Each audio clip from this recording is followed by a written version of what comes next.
Hi everyone, this is the first lecture on matroids, and we'll be talking about matroids, defining them via independent sets. Before we do that though, I want to briefly set up some notation that will make our lives a little bit easier in this chapter. If A is a set, we're going to sort of omit all the curly braces when we do unions and set differences. Okay, so what I mean by that is that if I have an element little a in capital A and I want to do A take away little a, I'll just write A minus A instead of A backslash with the curly braces. Also, if I want to add an element B to A, instead of doing the union with the curly braces, I'll just do A plus B. So, for example, if my set A contained the elements A, B, and C, then A minus B is going to be just the set A comma C, and A plus an element D would be the set A, B, C together with the new element, little d. Okay, so we'll use this notation in the next slide where we're going to define a matroid in terms of its independent sets. So matroids are these abstract, it's an abstract notion that's supposed to sort of generalize the notion of a linearly independent set of vectors and also unify that together with other ideas of independence that we'll see later in the chapter, including from graph theory. And what's important for us in this course is that the rigid graphs also form a matroid. Okay, so what is this matroid? A matroid M is two sets. E is what we call the ground set of the matroid. It's a non-empty finite set. And script I is the set of independent sets of E. So it's a subset of the power set of E. And it satisfies, those sets in I satisfy two properties. And these are called the matroid independence axioms. Okay, the first says that if I have an element I in script I, then any subset I prime contained in I is also an element of script I. The second axiom says that if I have two elements I and I prime of script I, and I prime has more elements than I, then there's some element of I prime that's not in I, so that I plus E is an independent set. So this is a good time to pause this video to see if you can restate those two as axioms in your own words. So pause it. Okay, so hopefully you were able to do that. What I might say is that the first axiom is really telling me that any subset of an independent set has to also be independent. And the second axiom says, if I have two independent sets and one is larger than the other, I can always find an element in the larger one that I can add to the smaller one and still get an independent set. So let's look at a small example. Okay, so let's take our ground set E to be the set of three elements, 1, 2, 3.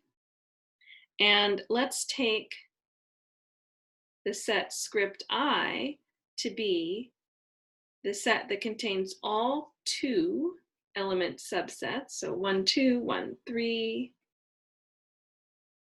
2, 3. And then it has to contain all subsets of 1, 2, and all subsets of 1, 3, and all subsets of 2, 3. So that's our matroid. We can see by construction, as I was writing them out, I made sure to get all possible subsets of the set 1, 2, the set 1, 3, and the set 2, 3. And we can also sort of check in a few cases that the second axiom is satisfied as well. So for example, suppose I take the set 1 containing just 1 as my I, and I prime is the set 2, 3, then actually I could take either 2 or 3, neither of them are contained in capital I, and I could add them in. So I could look at like I plus the element 2, then I'd get the element, the set 1, 2, and that is an element of my set script I. And I can always do that, right? If I have any set I of size 1 and any other set that's bigger, that has size 2, that's the biggest possible set, then of course, because there are 2 elements in the second set, there's one of them is not in that one, and all the 2 element sets, subsets of E, are in my independent set I. So this is going to always work.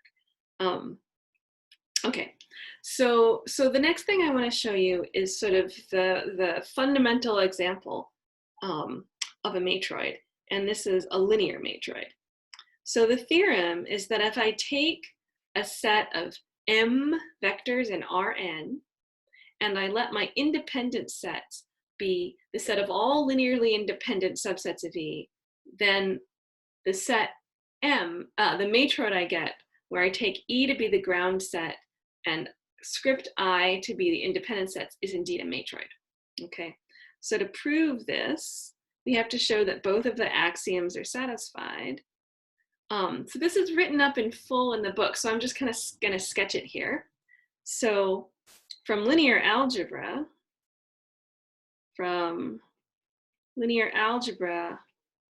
we know that any subset of a linearly independent set is linearly independent. And so that is the fact that makes axiom 1 hold.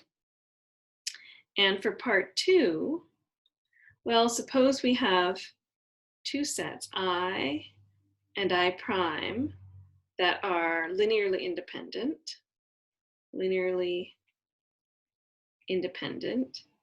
and we know that I prime has more elements than I. Okay, well, if every element of I prime satisfies the property that Vi is contained in the span of I, that would be a problem, because then what we'd have is that the entire set I prime would be contained in the span of I, but the dimension of the span of I is the cardinality of I, which is less than the cardinality of I prime, and I can't possibly have more linearly independent vectors in a vector space than the dimension. Okay, so this is a contradiction. So therefore, this implies that there exists some element in I prime such that Vi is not in the span of I, i.e., I plus Vi is linearly independent. So showing these 2 facts lets us conclude that linear sets of linearly independent vectors satisfy the 2 matroid axioms, which is what we certainly would hope would be true, because after all, that's how we sort of like how the definition of matroid was kind of invented. Okay, I'm going to stop this.